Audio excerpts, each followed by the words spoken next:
सारे बाण भाइयों ने राधे राधे। ओम नमो भगवते वासुदेवाय नमः। अर्जुन बोले, हे कृष्ण, आप कभी तो कर्म त्यागने की बात करते हो और कभी कर्म योग की प्रशंसा करते हो। इन दोनों में निश्चित रूप से जो कल्याणकारी है मुझे वो ही बताओ। तो श्री कृष्ण भगवान बोले, संन्यास और कर्म योग दोनों ही कल्याण करने वाले हैं। इन दोनों में कर्म योग संन्यास से श्रेष्ठ है। हे महाबाहो, जो पुरुष न किसी से द्वेष करता है न किसी से कर्म फल की इच्छा करता है, ऐसा पुरुष सदा सन्यासी ही होता है। वो सन्यासी समझने योग्य ही है, क्योंकि द्वेष से रहित पुरुष सुखपूर्वक संसार के बंधन से मुक्त होता है। अज्ञानी लोग सन्यास और कर्म को अलग अलग समझते हैं, न कि ज्ञानी जन। इनमें से कोई भी एक मार्ग का पालन करने वाला पुरुष एक जैसे कर्म फल की प्राप्त कर लेता है। संन्यास के द्वारा जो प्राप्त होता है, कर्म योग से भी वही प्राप्त किया जा सकता है।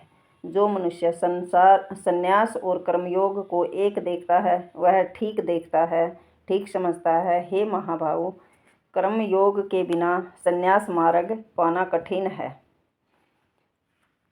योगी पुरुष परमात्मा को शीघ्र ही प्राप्त कर लेते हैं। जो मनन करते हैं वो बहुत जल्दी ही परमात्मा को पा लेते हैं।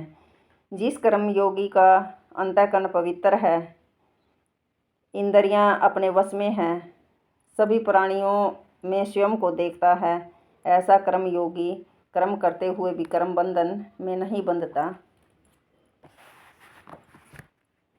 तत्व का ज्ञान रखने वाला पुरुष देखते हुए, सुनते हुए, सूंघते हुए, खाते पीते, चलते सोते, श्वास लेते हुए, त्यागते हुए, पलक झपकते हुए भी ऐसा ही समझे कि वह कुछ भी नहीं कर रहा। वह सब जानता है। यह सब इंद्रियों द्वारा अपनी अपनी प्रकृति के अनुसार हो रहा है। जो पुरुष अपने सभी कर्म ब्रह्म में अर्पण करके उससे उत्पन्न हुए लगाव को त्याग कर कर्म करता है, वह जल में कमल के पत्ते के समान पाप से लिप्त नहीं होता। कर्म योगी लगाव का त्याग कर शरीर, मन, बुद्धि और इंद्रियां द्वारा आत्मशुद्धि के लिए कर्म करते हैं। कर्म योगी पुरुष कर्म फल का त्याग करके परम शक्ति को प्राप्त होता है। कर्म फल में लगाव रखने वाला पुरुष कामना से बंधता जाता है। जब संयमी पुरुष मन से सब कर्मों का त्याग कर देते हैं, तब नवद्वार वाली इस शरीर रूपी नगरी में सुख से रहते हुए भी न कर्म करता और न करवाता। परमात्मा मनुष्यों के न कर्ता की, न कर्म की और न कर्म फल के साथ संयोग की रचना करता, किंतु स्वभाव अनुसार ही सब कुछ करता है। परमात्मा किसी के पाप कर्म और पुण्य कर्म को ग्रहण नहीं करता, बल्कि अज्ञान ने ज्ञान को ढका हुआ है। इस कारण सब जीव मोहित हो रहे हैं। परंतु जिन्होंने अपने विवेक के द्वारा उस अज्ञानता का नाश कर दिया, उनका यह ज्ञान सूर्य की तरह परम तत्व परमात्मा को प्रकाशित कर देता है।